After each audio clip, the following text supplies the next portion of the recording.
What's going on, guys? Just got out of another screening as we enter into award season, this time for the brand new Rian Johnson film, Knives Out. Knives Out. It's the clue of 2019, or at least that's kind of what you thought it was from looking at the previews. And I'm going to say it right now, and I know it's crazy. I know I'm a person that has a problem with recency bias, but it's my favorite movie of 2019. This movie was so good, and you know, we knew it was going to be good. That's the nice thing. Anytime you get a big festival movie that performs really, really well on the circuit, you get early reviews, people talk about it, and everybody had said how good this movie was going to be. We got to go see a Screen Actors Guild screening of this about a month before the release in theaters, so you guys probably won't get to see this till the end of the month. We will be doing a full review on Action Movie Anatomy in December. 100% we're going to cover it on the show. So this will be our non-spoiler first thoughts. And I guess the first thing that I want to just throw out there is that Ana de Armas is a superstar. She is, and I actually think this movie is going to endear her to people in a way that she already had with 2049, but I think this is going to next level it for people. She's so endearing in this movie. She does such a great job with what she's given, and really the movie keeps you guessing. It's a whodunit, and the point is to keep you guessing. It does keep you guessing, and she anchors the movie beautifully.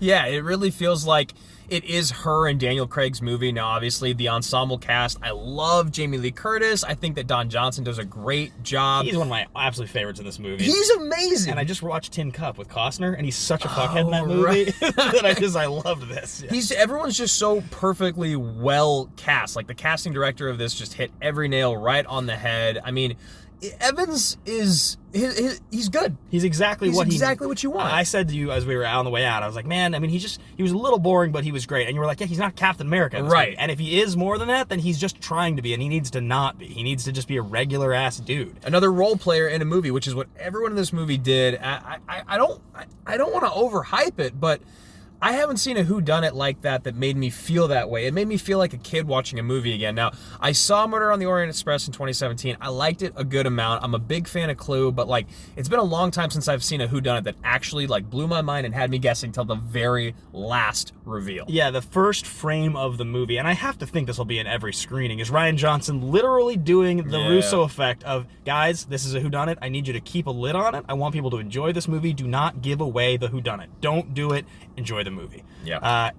It just, I mean, like, okay, talking about just like different pieces of the movie. Rian Johnson, first of all, this is not The Last Jedi. This is not The Brothers Bloom. This is not Brick. This is truly like that unique brand of originality and sort of visual perfection and weird sort of quirky humor that Rian Johnson really did exercise in all those movies. But this feels like he has put together something very special, very modern, very unique. I was very happy to see it. I think people are going to respond really well. Yeah, because it's written and directed by him, and he is such a good writer. I've always been a fan of his writing. I think he's done great work, and I know that some people really don't like what he's done, especially once Star Wars gets getting talked about, but that's, you know, I understand that. But if you talk about original pieces of work, I absolutely adored Looper. And speaking of Looper, I will say that one of the people that steals every scene that they're in this movie, not enough to distract you, but just enough to be like, God, that guy's great, is the shithead in Looper. The shithead kid. He's recast as one of the detectives in this movie, and he just adds a great layer of comedy. He's so good. He's fun. I mean, he's fantastic. I mean, Lakeith Stanfield is really, really good in this movie. We did talk about Daniel Craig, and I think we need to sing his praises for a second here. Because the guy has been James Bond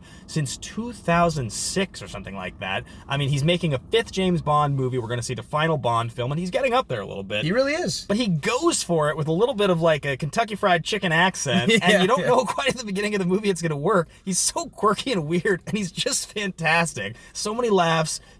He just delivers. The guy really shows you he's a great actor. I'm always blown away by when guys that are like sex icon badasses are actually hilarious. Like the way that Hemsworth has been, so many times. The way that you've seen Channing Tatum do it. But I thought Craig killed it. He exceeded my expectations, and honestly, I was a little skeptical. I mean, everybody. Tony Collette and Michael Shannon. We haven't talked about them. God. Tony Collette was so good. She's so good. She did so much with so little. Every time they gave her a moment, I mean, it crushed the looks, every look that she had, and then Shannon is just a legend. The guy's so good. I mean, how many times do you see him playing this type of character? Usually he's like a domineering, hard-ass, terrifying, like very intimidating person. Or he's kind of like a redneck. And in this movie, he's just like a little bit of he's just a little bit of like a regular son who's like walking on a cane. Yeah.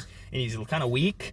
Yeah, he's kind of meek. Yeah, he's meek. That's the word I was looking for there. So, yeah, I loved I think the casting was probably my single favorite part of the whole movie. Mm-hmm. I loved it all the way through. I'm sure we're forgetting some of the actors in the film, but first thoughts, this movie crushes. Go see it, enjoy it. Congratulations to Rian Johnson. Thank you so much for getting us into this screening. We are the biggest fans, and honestly, I just can't wait to see what's next from Rian Johnson. This blew my mind. Yeah, guys, so make sure you like, comment, subscribe to this channel on this video for our first thoughts on Knives Out. Go watch it. Go watch it as soon as you humanly can. Yeah, 100%, guys. Thanks a lot. We will see you on the next one. Bye.